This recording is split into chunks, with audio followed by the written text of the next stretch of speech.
Hello, I'm Brian Cody, CEO and co-founder of Scholastica, a provider of academic journal publishing software. I'm also an alum of New College of Florida. Welcome to the third of 5 episodes in the series, 5 Disruptive Principles in the Liberal Arts, produced by Alt Liberal Arts. These programs would not be possible without support from the Open Society Foundation. Alt Liberal Arts is a global education initiative concerned with academic freedom and civic engagement in the liberal arts. In collaboration with Bard College and Open Society University Network, Alt Liberal Arts offers free global online lectures and courses, for which you can register at altliberalarts.org. There is a Q&A button at the bottom of your screen where you can enter your questions or comments throughout this webinar. We look forward to discussing as many of your questions as time allows with our panelists, Dr. Adele Fournet and Dr. Juliana Paré, who you will meet further into our program. Some context for why we're having this webinar series. The Academic Freedom Index in its 2025 update identifies 34 countries and territories where academic freedom has declined statistically and substantially compared to 10 years ago, and that includes the United States. The update notes that similar methods are used by those in power to gain control over academic institutions by restricting institutional autonomy or freedom of teaching, and by cutting funding for study and research in areas that contradict the political vision of those in power. The liberal arts have been under sustained assault not because they are weak, but because they are powerful generators of curiosity, creativity, innovation, and tolerance that challenge falsehoods and prepare citizens to be critical thinkers in an open society. Founded in 1960, New College in Sarasota, Florida, was a bold innovator in the liberal arts, which by 2020 resulted in its ranking as one of the top 5 public liberal arts colleges in the United States. In 2023, New College became global news when a majority of trustees were replaced to fulfill a new vision to define the college in ways that mirror a closed society. The 5 disruptive principles in liberal arts, pioneered by New College, are now more important than ever, because they are disruptive to authoritarian ways of thinking and protective of the true meaning of academic freedom.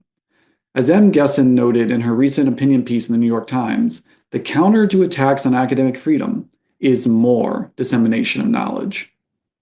This educational project began with the commission of a series of essays from 5 scholars, Doctors Robert Benedetti, Dan Chambliss, Stephen Miles, Juliana Paré, and Eric Schickler, each highlighting disruptive principles as they were practiced at the historic New College of Florida from the years 1970 to 2020. Alt Liberal Arts is an independent organization and is not affiliated with New College of Florida. The views represented tonight do not represent authorities at New College of Florida. Now, I welcome you to a special experience at the historic New College. It occurred each semester when it came time for students to choose their classes. Professors would present 15-minute mini classes in the hopes of engaging students to explore their subjects and take that class. Up next, you will experience a mini class presented by Dr. Stephen Miles on the disruptive principles of mastery, taped before a live audience at the Manatee Performing Arts Center. This mini class is based upon the essay written by Dr. Stephen Miles and Juliana Paré with videography by Daniel Podhast. Afterwards, we will engage our panel in a dialogue and entertain your questions, which you can enter in the Q&A panel at the bottom of your screen. And now, Alt Liberal Arts presents Mastery with Dr. Stephen Miles.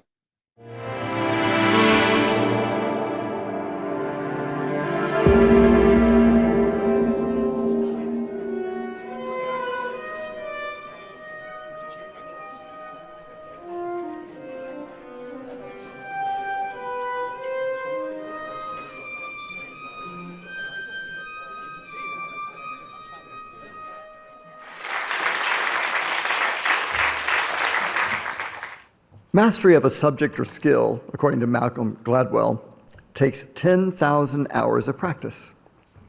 Well, that's right. I mean, mastery does not bloom on its own. But what we have learned at historic New College is that mastery also requires taking risk. A person who seeks to master something must be willing to try and try again, and fail again. Because studying failure is what teaches one how to achieve understanding and success. As we grow in knowledge and skill, we view ourselves differently, and we are changed by others who are in turn moved and excited by our progress. This progress is not just adding one thing on top of another. It is transformative. It turns us into different people. That's why at New College, we approach the college experience differently than most other institutions of higher education. As was stated earlier, we sought to found an education system that allows the student to explore and to fail and to re-explore without damaging their academic record, an outcome that would discourage any kind of risk-taking. First, the college attracted students who were intellectually motivated. They were not here for just a 4-year ride between high school and work. What set New College apart from other colleges was our contract system. Each semester required a new contract that step-by-step led to mastery, intellectual, academic, and personal mastery before graduation. In each contract, students set short and long-term goals. The contract laid out the academic undertakings in courses, tutorials, and special projects, leading to a year-long senior thesis. The contract included co-curricular and extracurricular activities, and it established certification criteria, mutually agreed terms by which a contract could be judged as satisfactory. This last part, the certification criteria, was at the heart of the New College philosophy, and that made it an extraordinary environment for learning. The student could elect to take 3 courses in a semester or as many as 6 or 7. Some of them might have been what we call stretch courses, courses that might intrigue the student but be beyond her capability, which at a normal school would lead to a poor grade threatening the student's grade point average. But instead of grades, New College professors provided narrative evaluations that indicated where the student succeeded and where they fell short. If the student did not begin to master the material in a course, that would not count towards graduation.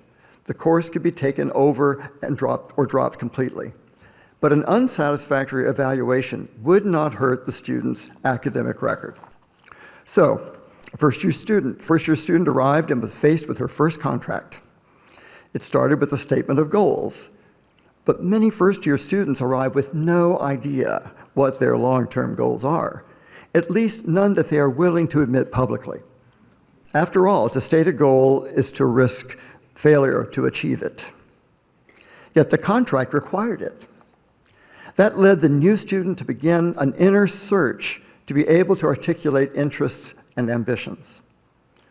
Plus, it required the faculty advisor to understand the student's motivation. The advisor could determine how realistic the goals were and find a way for the student to begin to explore a possible path toward them or find an alternative path to new goals.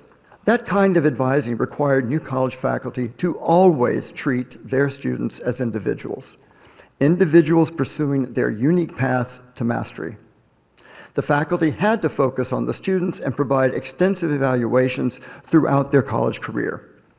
They had to be adept in evaluating student work in depth and be prepared to counsel students every step of the way.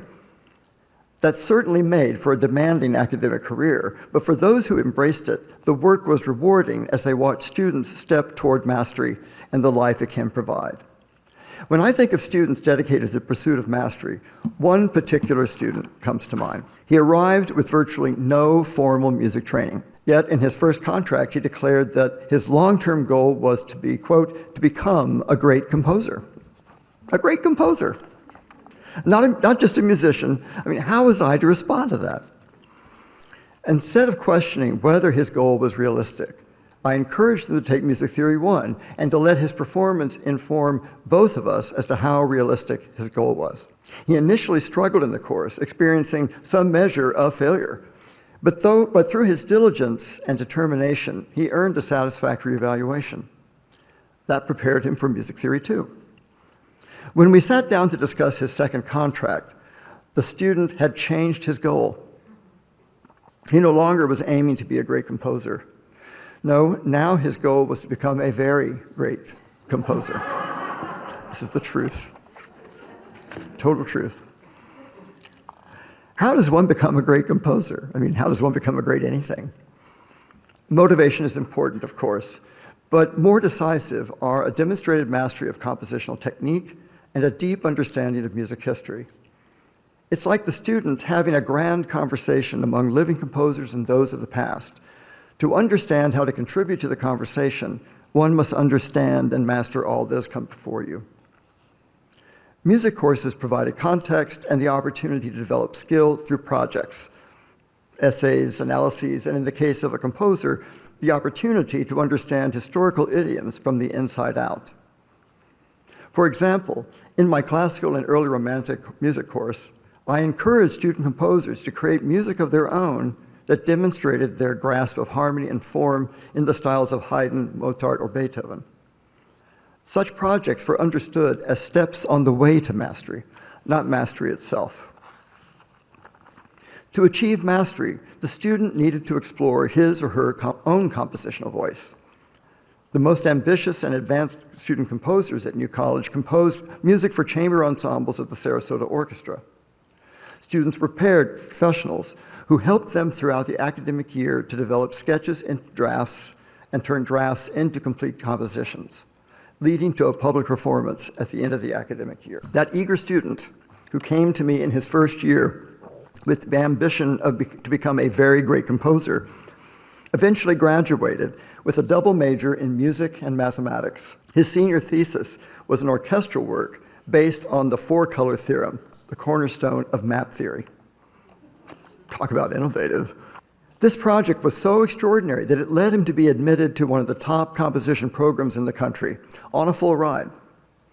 He went on to earn his PhD, secure teaching appointments at several outstanding colleges, and win numerous awards for his compositions.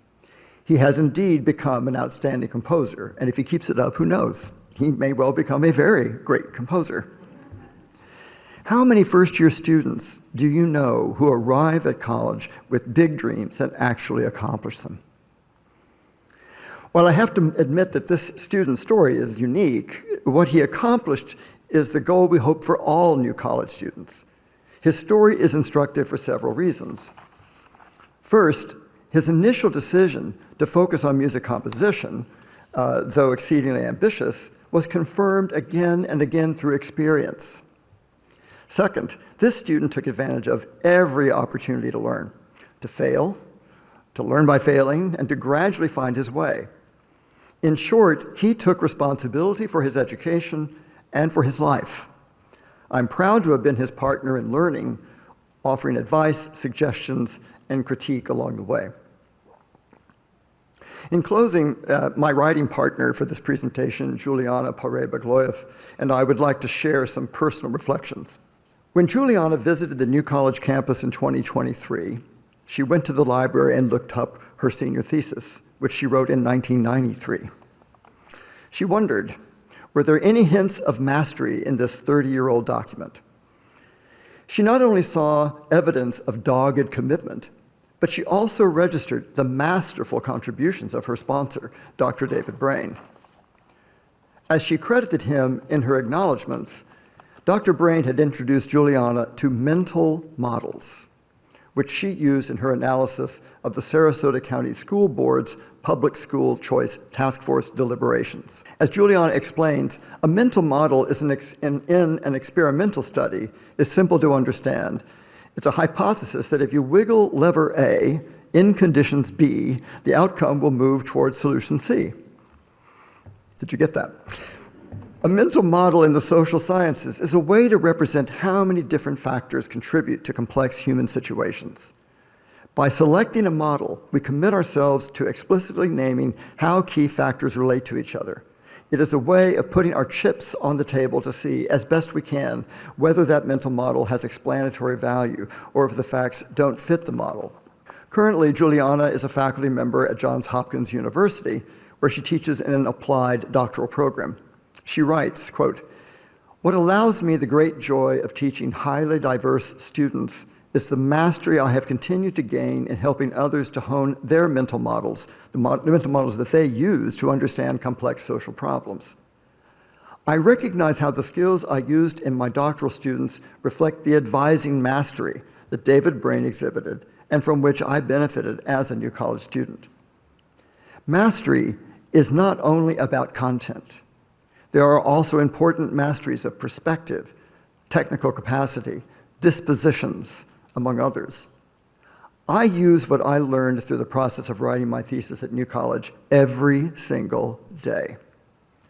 Specifically, every day I question my own mental models and support my students to articulate the mental models that they have, as well as the models that are implicit in the research they read and in the society around us, unquote.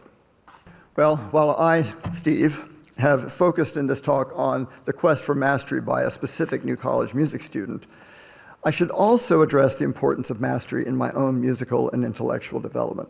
I entered a highly ranked conservatory in 1972, a time when the academic study of composition throughout the United States was rather narrow and doctrinaire.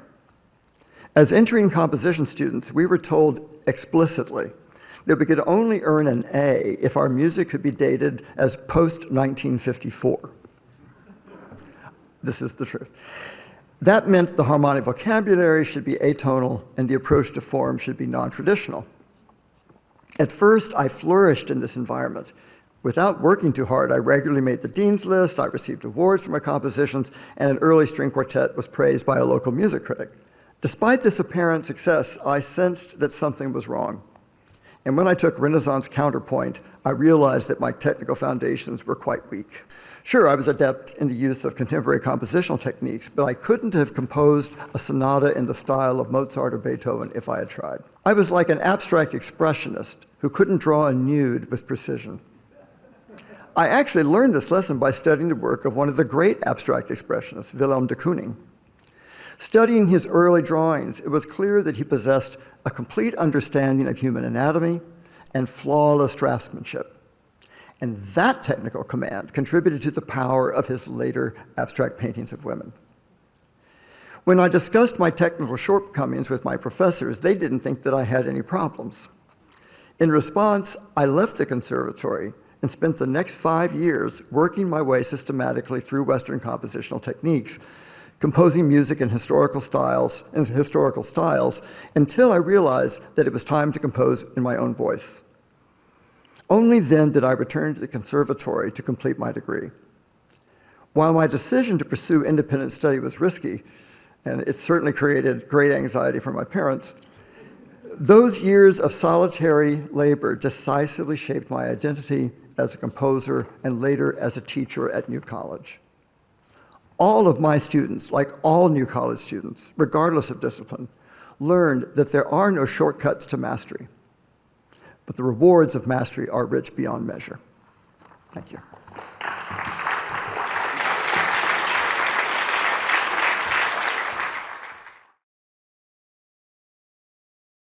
Great, welcome back.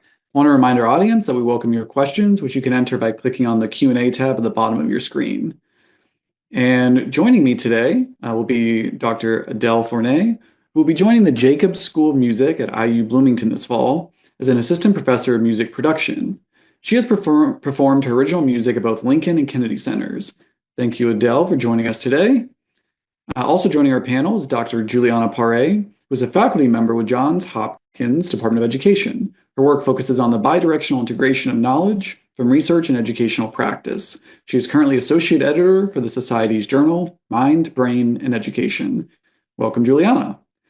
All right, well, let's jump in. So I thought it would be important to start with exploring what mastery means and what it doesn't mean. So one way I thought we could do that together is to flesh out how we each think about mastery and how it shaped our careers. Adele, I was going to maybe start with you. Where have you experienced mastery in your career, from New College to now, or looking forward to how you might support your students at Bloomington? Yeah. Hi, everyone. Can you hear me? Can you see me? Yep. Great. Well, I was thinking about jumping into this first with thinking of mastery in my field, which is music production now. And this applies to what I did at New College and what I plan to do moving forward. And I was thinking of it as kind of like 4 pillars of mastery, or 4 pillars of what goes into being a masterful music producer. And I was thinking of it as like the aesthetic, the interpersonal, the logistical, and the technical. And I feel like these are 4 areas of mastery that have to all work together for this job to function well, which could be music production, but it could also be some other form of professional artistic collaboration. So with the aesthetic, what does that refer to? It kind of gets into what Steve was talking about. It has to do with like taste and this lineage, like what is the lineage that you're contributing to, having a really clear sense of your cultural positionality, what are the idioms that you're using, what are the things that you're bringing together, how are you collaging these cultural references. And I think that it's a very big part of determining the sound of a recording. So the aesthetic component is really important, but it's definitely not the only component. So you also need to have a mastery of interpersonal relationships, which, I mean, so music production is a very collaborative sport, let's just say. You're always working, well, with artists, with musicians, with engineers, with record labels. Like there's many, many layers of how the process is collaborative. So I think this is where this sort of mastery of emotional and social intelligence comes into play, communication skills, having empathy, the sort of emotional aspect of music. So tying in the aesthetic with the self-expressive and the emotional. And in some levels, also like power dynamics and how power dynamics are working in the studio, but also in the larger sort of economy of recorded music. And then the logistical is things like budgets and time and data management and like all of that stuff. You really have to have a good mastery of all of that. And then the technical, which is like, I think maybe what we tend to think of when we think of mastery is just knowing how to use your tools, whether that's software or hardware. In a traditional music setting, that might be like notation, aural skills, music theory. In recorded music, that's like mic technique and learning how to use a DAW, digital audio workstation, and all that kind of stuff. So yeah, those are sort of like the four things that I feel have to work together for there to be mastery in recorded music production. And, if you have one without the other, it can kind of go off the rails. So if you have like a really strong sense of taste, but you can't keep your files organized, like you're not going to actually release any music. Or let's say, you have really good interpersonal skills and really like strong empathy, but you can't meet deadlines or you can't use your gear, the recording is still not going to get done. So all these things really have to work together. And so that's something that I'm going to be working with my students at IU, sort of broadening a pretty technical field into, including all of these other components. And it definitely goes back to the interdisciplinarity that I experienced at New College. So yeah, I studied music. Stephen Miles was my advisor. And while I was like, music was my primary area of concentration because we had these contracts and we could explore all these other fields without risking failing out or a bad grade. I was also really into philosophy. So I took a lot of philosophy seminars with April Flackney, continental philosophy. So aesthetics, ethics, feminist theory. And then I also was into anthro, so I was learning how to do ethnography, which got me really interested in the power dynamics of the music industry, gender and technology and aesthetics. So I did my first ethnography, full-on ethnography at New College. And I was also studying Spanish. So it was like all these things that came together, which then led to my Fulbright research in Peru, which then led to the kind of music that I'm into now. And I think it really allowed me to develop all of these areas of mastery that I'm still using. And yeah, so I think that's what I'll say. I'll leave it at that. That's great. Yeah, thanks, Adele. And Juliana, I want to piggyback off that. I think especially when Adele mentioned sort of people might focus on the technical. I know in your essay, when you were working with Steve on mastery, you talked about it's not just mastery of content. We can think about maybe certain pieces more. So I'd love to hear how you think about mastery, where you've seen mastery in your career, and how you try and help build it in your role at Hopkins. Thanks, Brian. And a big thank you to Alt Liberal Arts. I'm really grateful for the opportunity to be here to have this dialogue about mastery, especially because it's in relationship to New College. As you pointed out, Brian, and as Steve's talk reflected, I saw mastery and think of mastery in terms of methods and these technical bits as well as of technical bits is a diminutive. I don't mean that. It's very fundamental. But I see mastery in that correct selection and application of methods for exploring something. I certainly saw mastery in our advisors at New College, as I reflected in the comments that Steve read.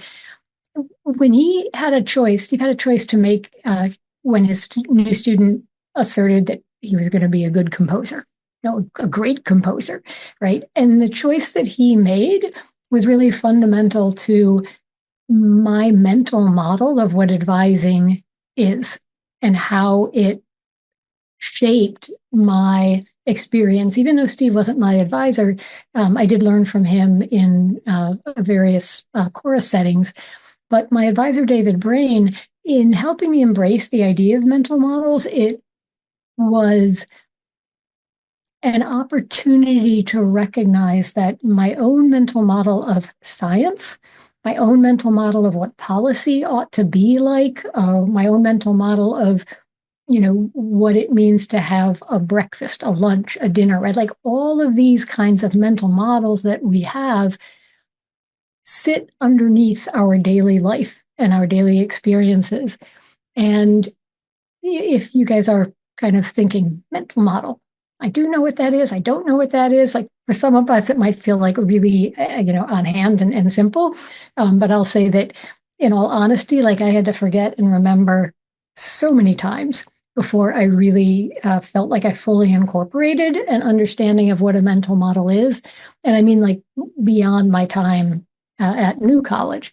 But now I think I have a deep sense. A mental model is a set of expectations that one has, and you're either very aware of those expectations or you're not very aware of those expectations, and how flexible you are in being able to say, oh, the reason I'm thinking this right now is because this set of expectations that I had led me to be surprised or unsurprised at what I'm finding. And it's a really valuable thing.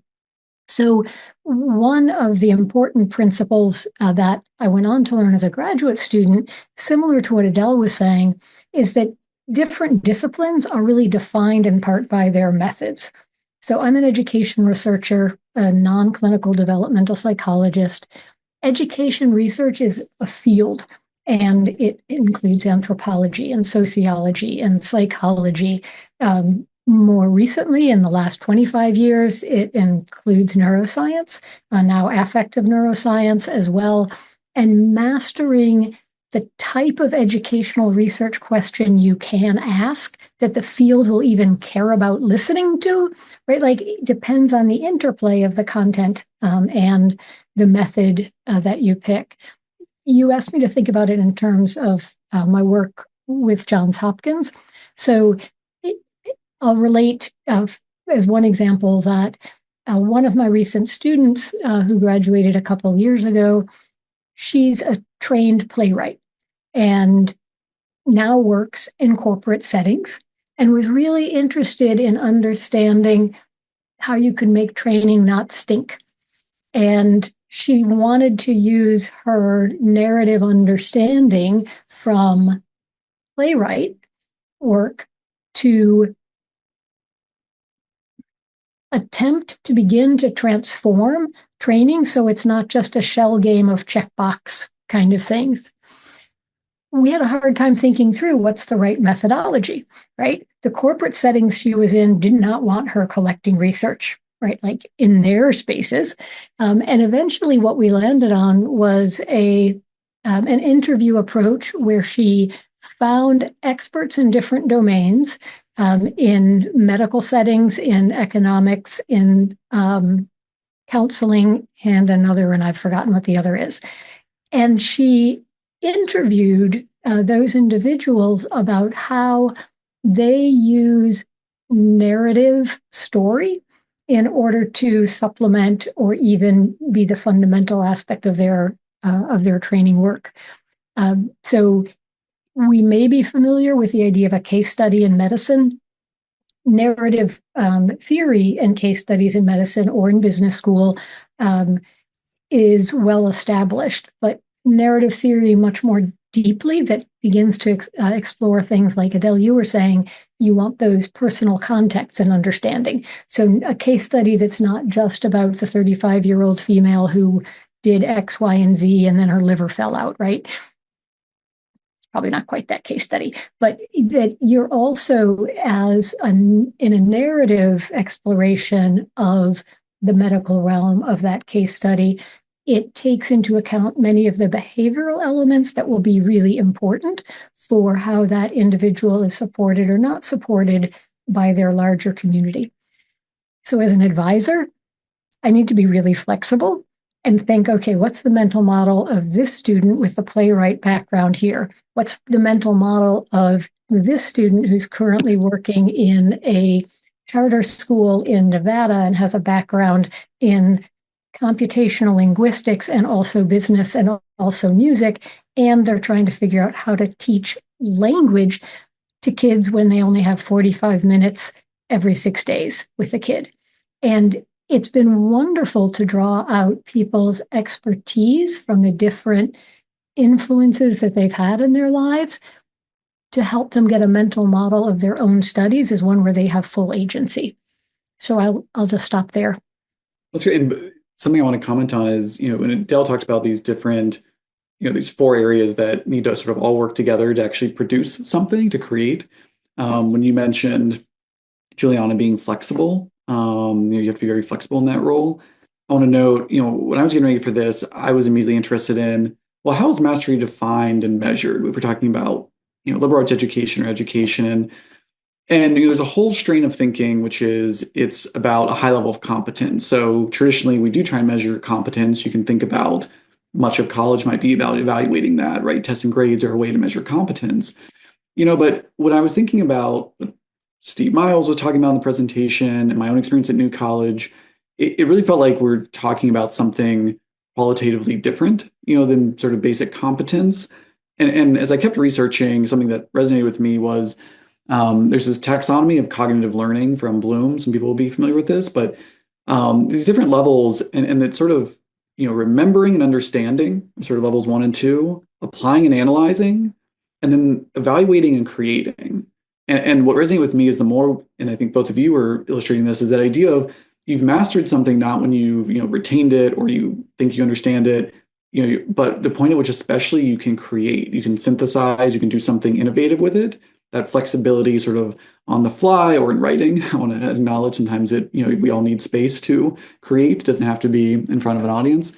I think that those are helpful for a way to think about mastery, especially in the New College context. It's not, and we'll continue, I think, talking about aspects of that, but to be able to evaluate it, to evaluate knowledge, or learning at a high level, it's also a social process. I mean, there's this idea of there's other people who are, aware, they're knowledgeable, they're experts, they're engaged, and that you suddenly can have a conversation with them that is, riffing, right, versus learning from. Adele, I'm entering into your territory.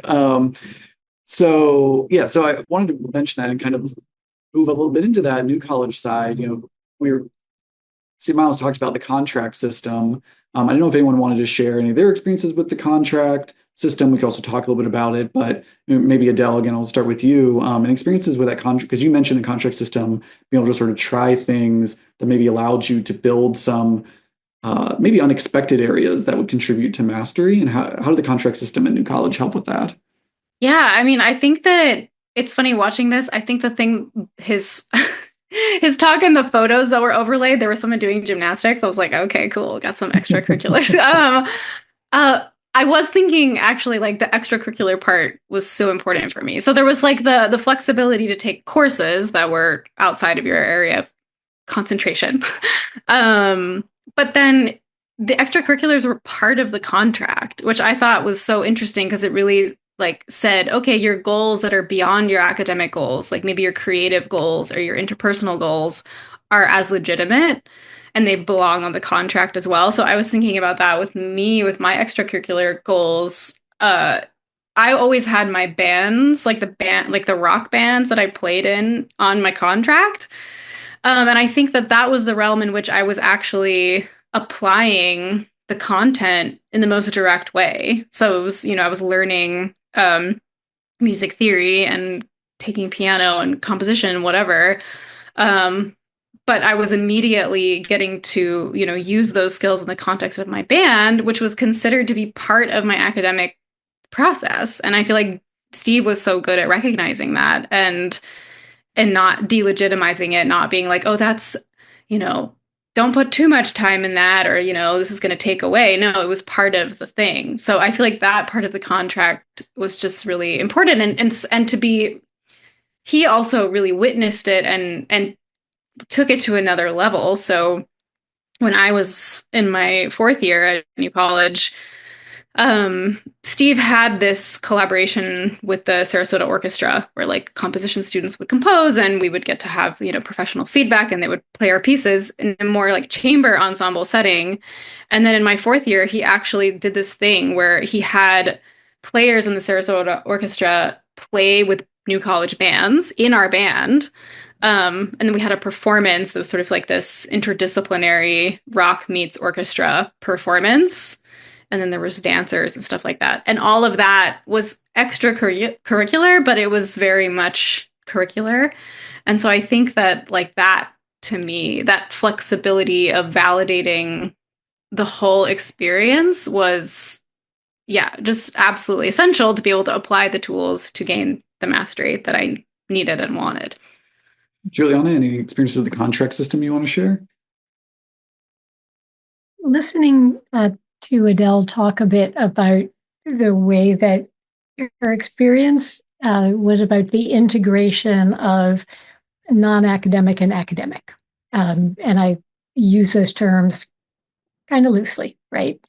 But it makes me think about the way the contract system supports us to link the concrete of studies with the abstract of what our lives and circumstances, our hopes and our dreams, and why we have these opportunities, why other people don't, why our friends are interested in this and not interested in that, and how we bring people together into our interests, both the concrete ones and these more like abstract visions of the role of what we're learning in society as a whole, right? Like this whole interdisciplinary idea of orchestra and rock, like why should they be two separate things? What does that mean? Why did that come? Why does this one have a different prestige from that one, right? What's the implications for my life if I go that route versus another?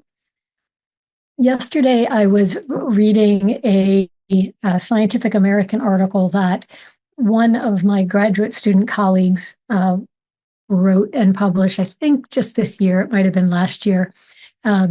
She's actually one of the people that put affective neuroscience on the map as a thing, and specifically also affective neuroscience and a relationship to schooling. So affective emotion neuroscience, right, like the brain, et cetera. She did work that over a long period of time informed a perspective that when young people, I'm going to guess not just young people, but her research was on young people, when young people have opportunities that let them practice what she's called transcendent thinking, which is this opportunity to connect the concrete of our lives, the concrete that we see in other people's lives, and to connect this up with a sense of the abstract, right? Issues and themes from history, from sociology. What is it about the human experience that makes this concrete stuff happen in this moment?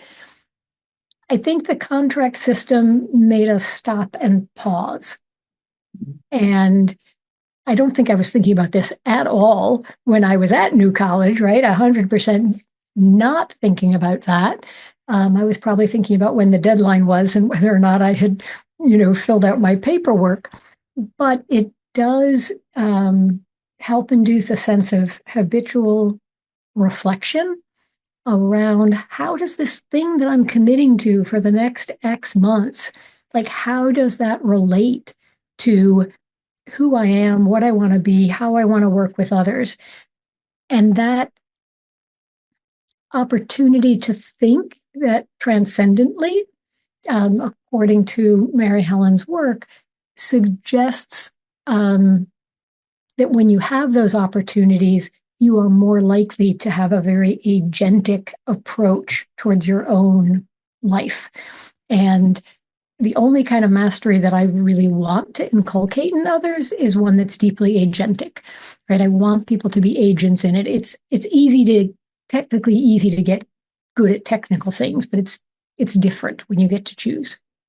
What that sparks in my memory, Juliana, is so I went back and looked at my old contracts, and interestingly, something I also didn't think about at the time, but in retrospect, I think was true, was there was an aspect of pacing that came with goals. So Adele mentioned, you had goals in the contract. So it was a piece of paper and you would actually write out short-term goals, long-term goals. They could be a mix of personal, academic. And I think about what Steve mentioned, that example of someone who says, I want to be a great composer. Well, I think especially early in your career in college, it's very easy, the idea of like, oh, I'll pull an all-nighter. And mastery just doesn't come with all-nighters. Retention can, right? Comprehension can. But the idea of, like I had one, I went back and looked, and like I was doing my thesis early for a idiosyncratic reason. And so I had to pace that out. And it was a challenge because doing it early, there were other requirements or all these things. And it's something you couldn't rush. And also the thesis work, I was also, Adele, doing ethnographic work. So it's like, well, I had to figure out when am I going to do that and do it thoroughly, spend months actually in the field collecting data. And I think that for me, what I realized is it sort of built a sense of muscle memory and I guess for people who don't know New College very well, that contract, a lot of it was really based on, well, you take X courses and you need to pass so many, or you could, so it wasn't grades, it was pass or fail, satisfactory or unsatisfactory. Like I would take 5 courses, you need to pass 4, or you take 4.5 and you pass 3.5. But it meant I was always stretching. And that's where I realized the pacing comes in, is I had core things I wanted to accomplish, but I was trying more than that. And so I was constantly, and I think I was around a lot of people like this, doing more than maybe you could handle. But when I think about mastery, like in this form of my life, this time of my life, when I want to learn something new or take on a new challenge, I have muscle memory from that time at New College of, okay, I kind of know what it feels like to go from having a goal to feeling great, to feeling like I'm never going to get there, to starting to get a sense of what does it take, what is that? And you both mentioned sort of this, what does the field look like? What does mastery look like? What do people who already know this? You start learning those words, right? And it kind of draws out the perimeter of what mastery would look like. And then you can start filling it in. But you don't get hopeless along the way. You have a sense of what that journey looks like. And I think the contract system, in many different ways, sort of, I think for many of us, created that sense of challenges so that as you're building mastery, you could also pace yourself and know that's not going to happen super quickly. It's a journey. And that is, I think, something that for me, it took experience to get there. And on that, I was going to say, I mean, there's other parts of the New College program. I mean, we all went there, but for the audience who might not have, there are these things called ISPs, independent study projects, which were a month long in January, tutorials, which are unique classes that students and faculty work together to create, often student suggested or student designed, the senior thesis, or thesis project, which is required for graduation. And as I mentioned before, there weren't grades. It was satisfactory or unsatisfactory. There were also narrative evaluations. Rather than a grade, you would get this mini essay from your professor about your performance. So open it up to the panel. How did you maybe experience or think now, or in that program looking back, how would any of those components contribute to developing mastery in education?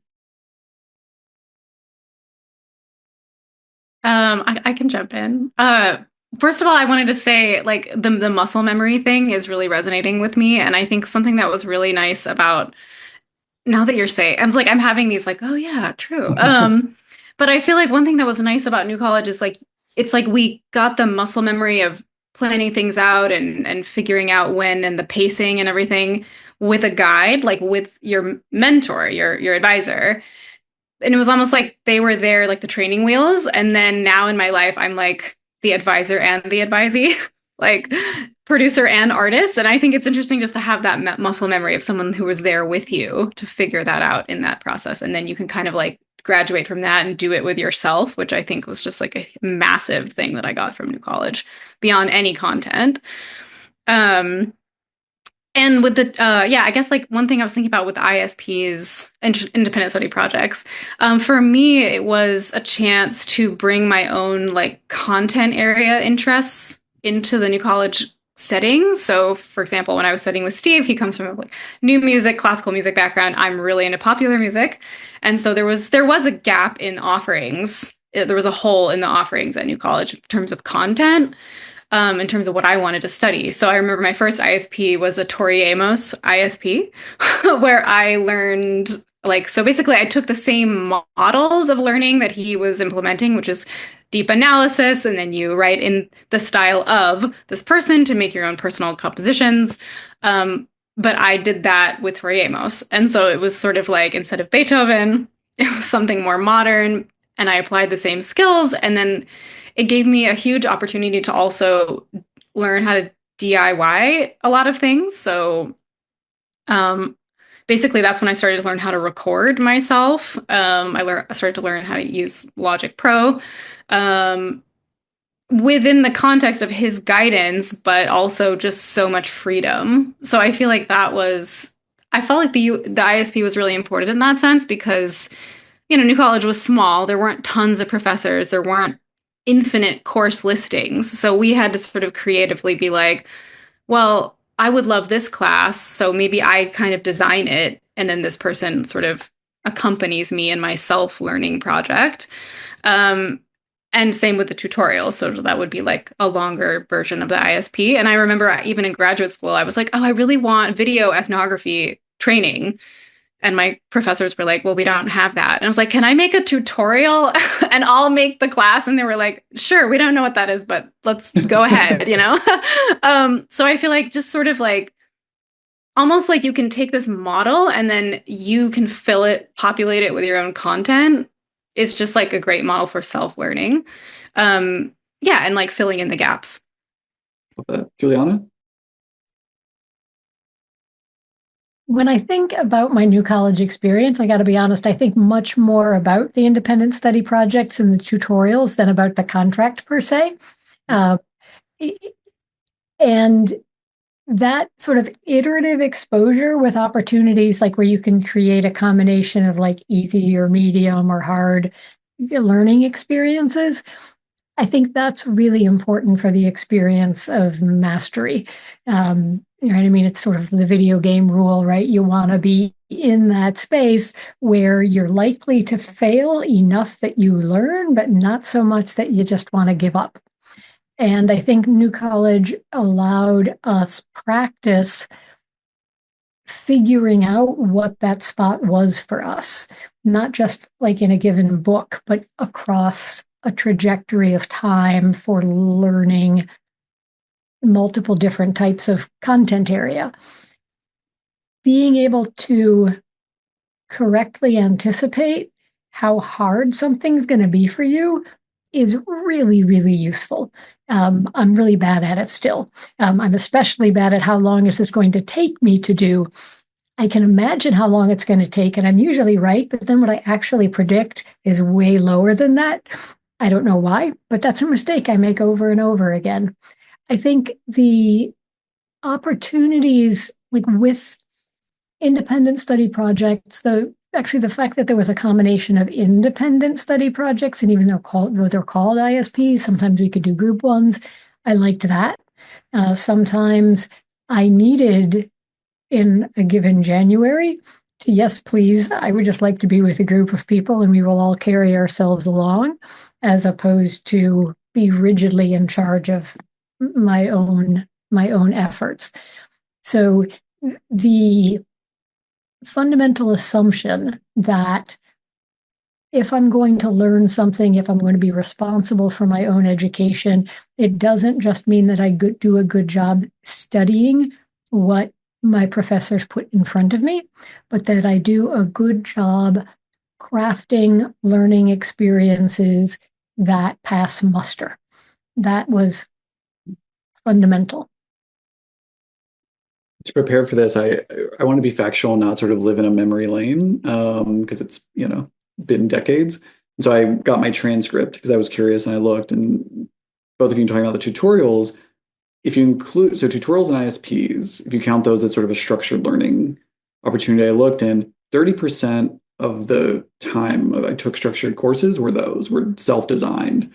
And I look back at that, and to your point, I mean, some of those are some of my like both deepestly happy memories, but also when you think about mastery, two experiences looking at that list, which again was this morning, so they're quite fresh and vibrant now. One was doing a class with Professor Doug Langston, and it was on the Vatican sort of bureaucracy and some of the history. So it was a mix of history, the current bureaucracy, the papal election process, and it was just him and me. And I'd done religion courses before. I'd done sociology courses looking at bureaucracy and institutions. So this was a synthesis. But there's a point where, and you kind of mentioned this, Adele, but when I went to grad school, like in Chicago, suddenly like that was familiar, but I was doing that in undergrad where it's you and a person who is knowledgeable, but it got to a point because I designed the course, he's expecting me to drive it, and so he's interested and he's knowledgeable, but this isn't, to your point, like this isn't something he designed, it was me. And so feeling a responsibility for the conversation to be nice was sort of when I saw that title, I was like, oh, I remember that. I wanted that conversation to go well, which is also a way to say that's in my mind a version of where you see mastery is when someone who is knowledgeable, you can have a nice conversation on a topic. There are book clubs, probably many of us have done them, book clubs that aren't that fun when you meet with the group. And there's groups that it's a really deep conversation. There's a lot of connections being made. And I think the tutorial on a novel topic for me was one area. And the second one I want to mention was, it was actually interesting to see the trajectory. I went from a class where we read this book called Learning to Labor by Paul Willis. And it was ethnography. You both are nodding. I loved this book, right? It's sort of one of the books that hooked me into sociology. And then my fourth year, I worked, and I'd done tutorials, but I had an opportunity to teach co-teach with Professor Penny Rosel. And we were designing it, and that was one of the books I wanted to do. And so she really let me sort of I would pick books, we would read them, talk, and essentially she'd be like, well, it doesn't sound like you have a plan to actually teach this. And that book is when I remember, because I remember loving this book, I'm so ready. But then when we got ready to teach, suddenly meeting with her, and it was like, and back to that, Bloom's taxonomy, I understood it very well. But in terms of evaluating it, or especially creating discussion, or when I say evaluating questions that might come, I'm sort of imagining what that conversation might look like and realizing, oh, I'm not prepared. And the opportunity in this, it was technically a tutorial, this teaching, it was an odd thing, but going through that process of designing it and imagining, okay, well, what will that experience be like? How would I actually answer? Helped again for me build this sense of, am I prepared? Which is, I now realize, a form of, do you feel like you have mastery, or will you be able to perform? Will you be able to create in that setting? And that is the same feeling I get preparing for webinars, preparing for like conference presentations. If I'm writing, anything I'm going to write, it's sort of often, if I sit down to write and I have that sense, I'm imagining questions might come up. I'm not there, but I also have to do the step to say, well, what is the next step? Not just sort of, spend time browsing, but structuring that plan to say, how do you get from here to there?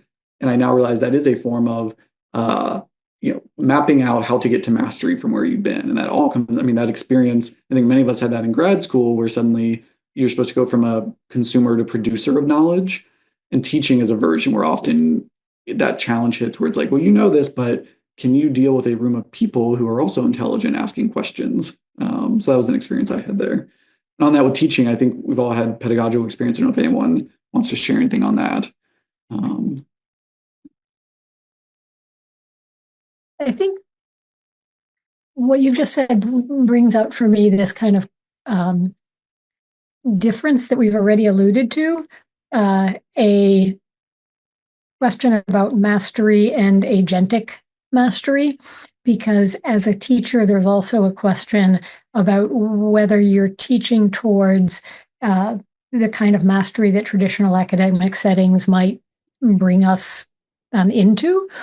I was watching a something, YouTube, Instagram, who knows what, and it's this close-up of somebody with two surgical tools, not slicers and dicers, but a different kind.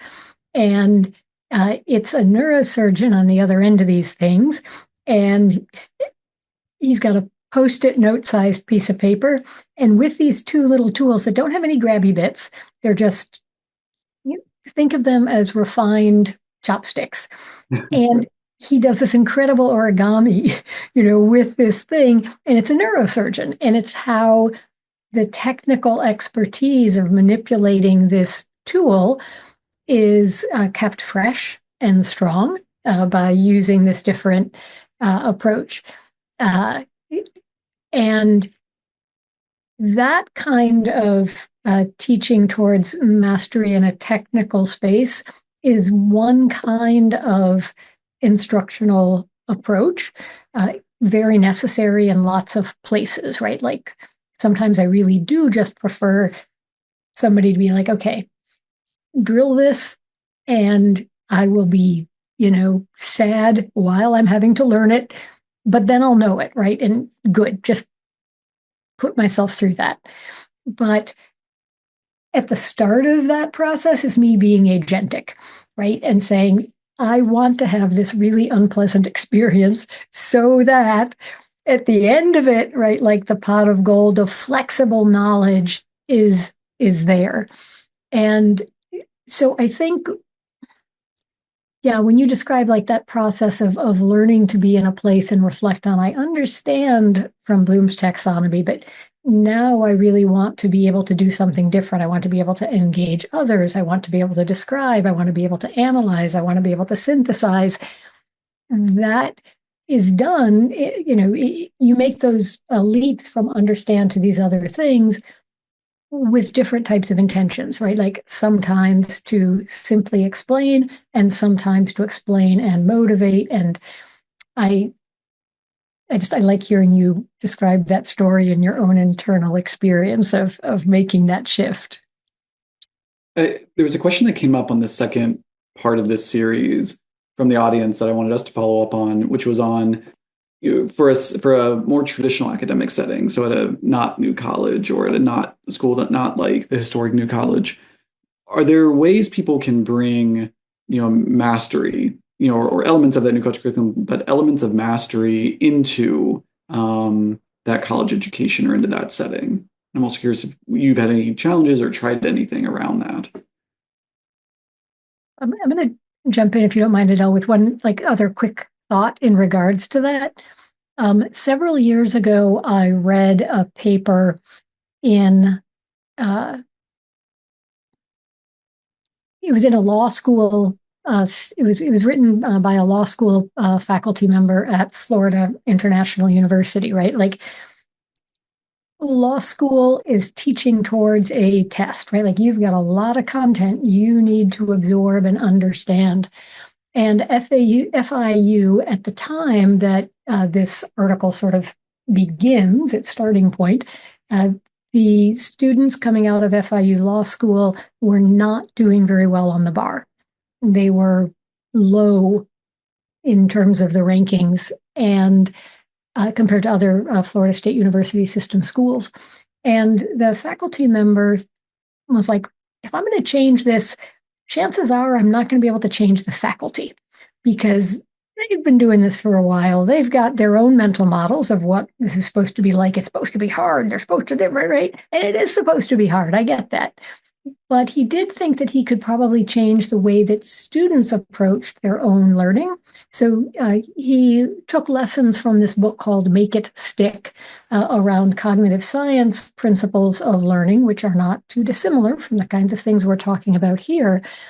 And he used the Make It Stick principles to design a scaffolding process that required a lot of student agency to adopt and utilize and internalize these Make It Stick principles for themselves to create their own new ways of encoding the knowledge, right? Like, so there are traditional ways that you're supposed to take notes in a law school setting. And he said, maybe, but maybe not. And when students designed their own ways that were more conducive to application of the make it stick principles, their shift in the rankings for the percentage of their students that went on to pass the bar exam at first go just was transformed. They bumped up to like first and second year over year.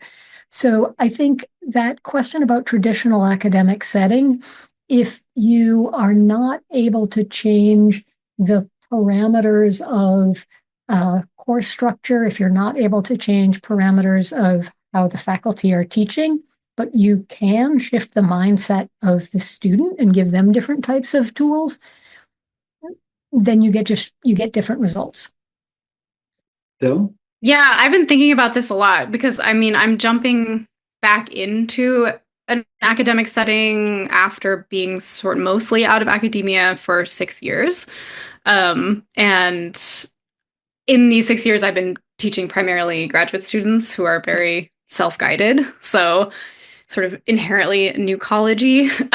And so now I'm going back into teaching undergraduates I mean, I think Jacobs is sort of like a conservatory, so it's almost like a vocational school in a way. I'm kind of thinking of it this way, where like the technical is highly valued. Um, and so I've been thinking about this more just as an open question of like, how do I pull in these other elements of agentic mastery, the aesthetic, the interpersonal, these goals, like more of these new college values, liberal arts values into more of a vocational. I'm calling it vocational. It's a music school, but it kind of is. So I'm like, it's actually more of an open question to me. Like, I feel like what was really important about New College for me was so much one-on-one mentoring and having the space to define my own goals and to try to understand why I was there and what I was doing. So, I mean, I think that, even if there is a traditional like ABC grade structure and GPA, I think that there will be that. Still carving out time to do this kind of one-on-one mentoring. And I'm like, maybe there's even a version where there's some sort of contract, but it's informal. So I'm like, I am getting them to think in a periodic nature about what their short and long-term goals are. I like that. Yeah.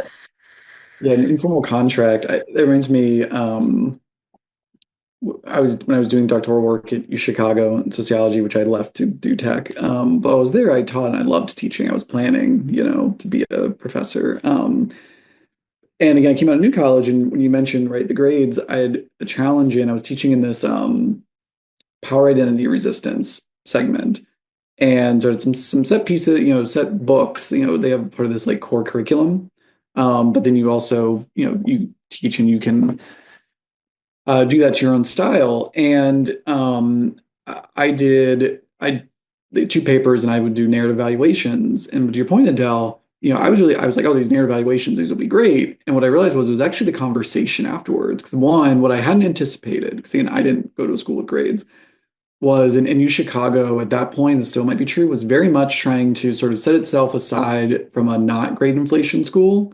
But it also meant that an A minus versus a B plus, or an A versus an A minus, was the students were very sensitive to that difference. And I didn't know, what's an A, what's an A minus, or like, oh, what's a B plus, right? Or specifically the one I was like, an A minus versus a B plus. I was just like, we didn't do that in my high school. I didn't do that in college, but they had a very clear sense. Anyway, but what I saw is these very high performing students were slightly unsettled by the idea of, and I remember this one student, she was, had written an amazing paper and was very dissatisfied with the sense of, you got an A, or she was happy with that, but she had the sense of, but I got an A, why do you all these things I could improve?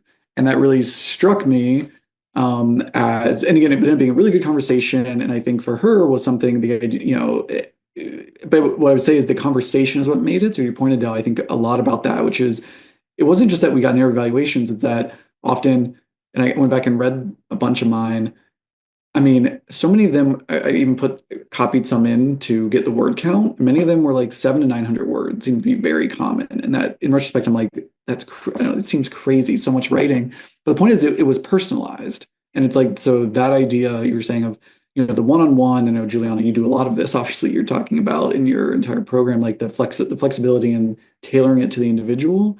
But I think people knowing that you care, but that you're thinking about their performance and it's not against some rubric, but you could do better.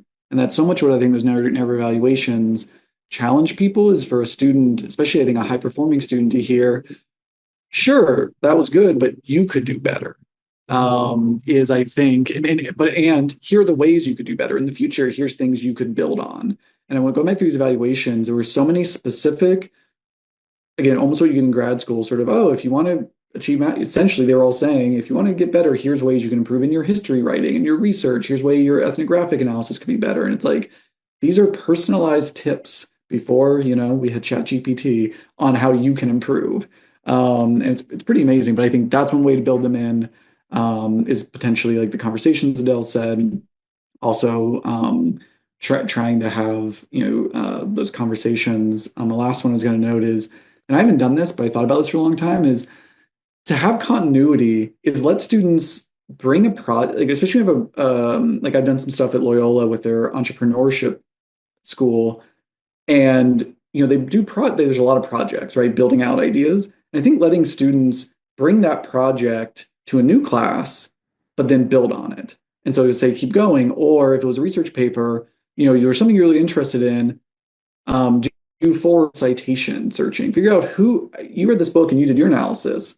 Well, now look at everyone who's talked about it since then.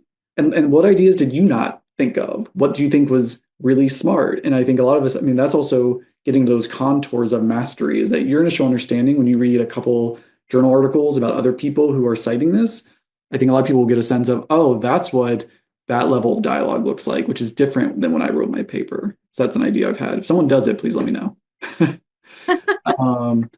And there was a question actually from the audience I wanted to bring. So it's for Adele and Juliana. So it says, both of you emphasize the importance of listening in the development of mastery. Is it harder to listen today than when you were students? How do you encourage students to take the time to listen? Any thoughts on that? I mean, I would say, in my field, literally listening to music is very important, and oral skills and listening to sound is, part of the job and the mastery that we're developing. Yeah,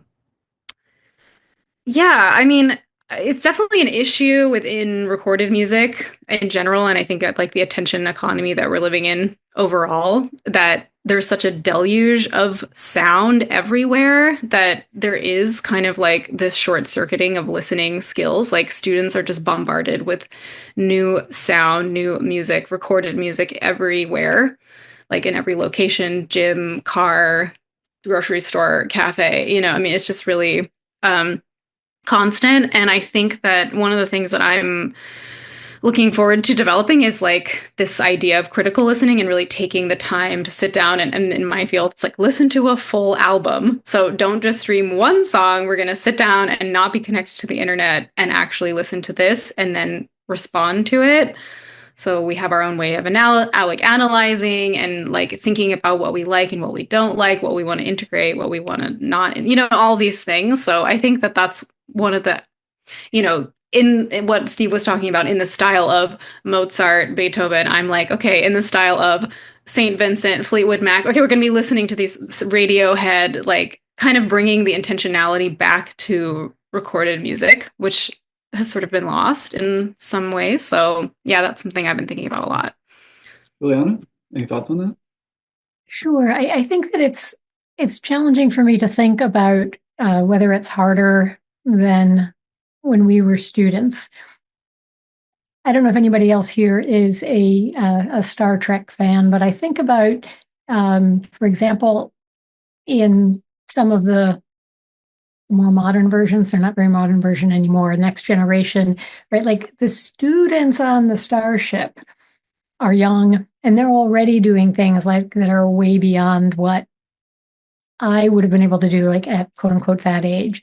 My kids have had opportunities that are really different. And we haven't been in like extraordinary school systems in each of the places we've moved. But like when I was in high school, it was like the pinnacle if you took calculus in 12th grade. And in a pretty average high school, like there's kids that are taking calculus as sophomores. So there's a different kind of pacing that students have. And I also don't want to say that calculus is available everywhere. There's a huge opportunity gap. Another one of my students explored that in those types of opportunities in the Baltimore City school system and in the more than 28 high schools that are available. Only 3 of them offer calculus. And I'll give you, a guess about the demographics that predict, where that's available. So this question about like then and now, there are so many ways that the really young people that I interact with have a level of expertise and fluency with certain sorts of things that weren't at all on our radar. I think about their awareness of things related to mental health, their sense of really kind of a much deeper understanding about the way the world works. They're much more aware than I was about how social systems shape people's lives. And I think that comes to the fact that they have an awful lot available to them to listen to, and so many different perspectives. One last thing on that, like in developmental psychology, there's a lot of studies that demonstrate that if you're a member of a marginalized population, your ability to take the perspective of somebody else other than your own is going to be much stronger at an earlier age than a person who's a member of the majority of the world, because they don't have to shift perspective very often, right? Like the books that they read are about people that are like them. And this question about like harder to listen, I just think it's really complicated to make a black and white piece. Now, if you ask me if it's harder to get them to read, I would say, yes, it's harder to get people to read. Hands down, no question. Well, one of the questions that came up, and I think we're going to close with, is, when we think about the value of liberal arts education versus other options, historically, we can look back over the last 100 years, at different moments, people have pointed to how liberal arts education can help produce people who are sort of mentally flexible, adaptable, and well equipped to handle career changes and shifts in the market. Sort of the things we don't even know what's coming, that they're able to come up with creative solutions. How does mastery fit in with this ideal outcome or one of these values of liberal arts versus another one? How does mastery help people be flexible and adaptable? And I mention that because there could be a tension where mastery could be, oh, you've mastered this thing, right? So it doesn't inherently mean flexibility. I'm curious if either of you have thoughts on that. Comes back to some of the themes we've already touched on, I think. And I think what I want to do here is really separate out agentic mastery versus widget production mastery.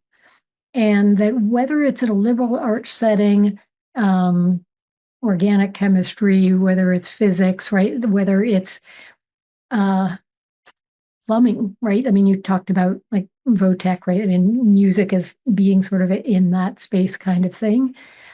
There are ways to approach any system of knowledge that requires both technical and content understanding that also can fit into a framework that has you doing this sort of what Mary Helen and Medina Yang would have called this transcendent thinking, where you're connecting the concrete to the abstract.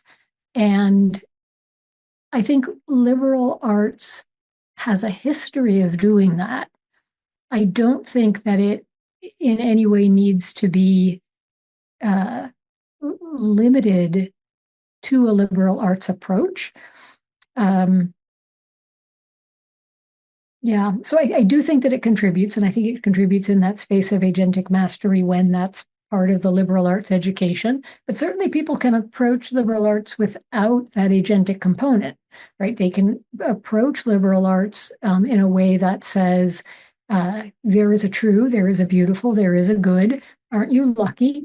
You're going to have the opportunity to learn what those things are.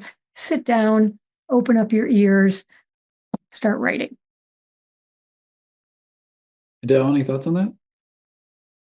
Yeah, I was thinking that it's just sort of like this larger theme, which I think for me, the transcendent or the agentic part of mastery is, the relating to the larger context is like what I was calling the aesthetic, which is sort of like you're pulling the technical into the why and like the larger cultural context. And I feel like, yeah, that part is, I think it's just so important to ask in any context, whether it's a traditional liberal arts college or any learning environment or any work environment, is really asking ourselves, what is this for? Because I think that, we're seeing that, technology is advancing in really fast, crazy ways right now, which we could call a form of mastery. I mean, AI is also mastering many areas, right? And yet we do wonder if there is this transcendent aesthetic, ethical component, which is key to it being well-rounded mastery. So yeah, I was thinking of, I do really feel like I'm resonating a lot with the like having space to fail, like take risks and fail and then try again. I feel like as an artist too, that's also, I've heard this said in many different contexts, but it's like you're only as good as like your stack of like unpublished paintings or unpublished songs or like the things that you tried and they just like they weren't it. But unless you went down those dead ends, you wouldn't come to your voice, like what Steve was talking about, like your unique contribution. So I just feel like that part of it is so important, and like bringing that into whatever educational or artistic setting that we're working in. I try to like do that all the like there's no right answer here. It's not like I have the knowledge and you don't. Like there's horizontal power dynamics. There's a constant questioning of why we're doing the thing, what our goals are. So I don't know. I feel like that aesthetic transcendent part is super important. And I don't know, for me, again, I went from academia sort of unexpectedly, but I've been, I guess, a serial entrepreneur. I've had a couple companies I've helped start. And I think for me, having experience going from an interest but knowing nothing, and I think an intellectual honesty to say, well, I do know nothing, but I think I could get there, and having a sense of what that might take. I feel very lucky that I got that at a public school, when I was in my late teens, versus 10 years into the job market. And to your point, Adele, too, a sense of, oh, I failed, but it didn't wreck my GPA. It actually didn't have much effect. So I got to try. And so I think for that promise of liberal arts of like, I think, producing these kinds of people, I think, we all talked on this, but well, getting chances to try that is really important. And a lot of this curriculum did. But on that, we have reached our time. I want to thank our panel so much. I really enjoyed this conversation. And thank you to the audience for your participation.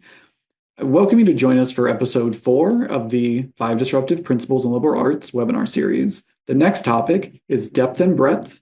And the date for that is Tuesday, May 14th. That's next Tuesday at 4 p.m. The moderator for that will be Dr. Miriam L. Wallace, who is Dean of the College of Liberal Arts and Social Sciences at the University of Illinois Springfield. She was professor of English and founding faculty in gender studies at New College until 2023. She currently serves on the executive council of the MLA, where she continues to advocate for the value of the humanities and the study of literature to respond to our current moment. Panelists include Dr. Jeff Lundy, who directs global coordination of ESG reporting for PepsiCo's public policy and government affairs team, analyzing issues with legislative and policy implications. Jeff earned his PhD in economic sociology from the University of California, San Diego, and holds a BA in sociology from New College of Florida.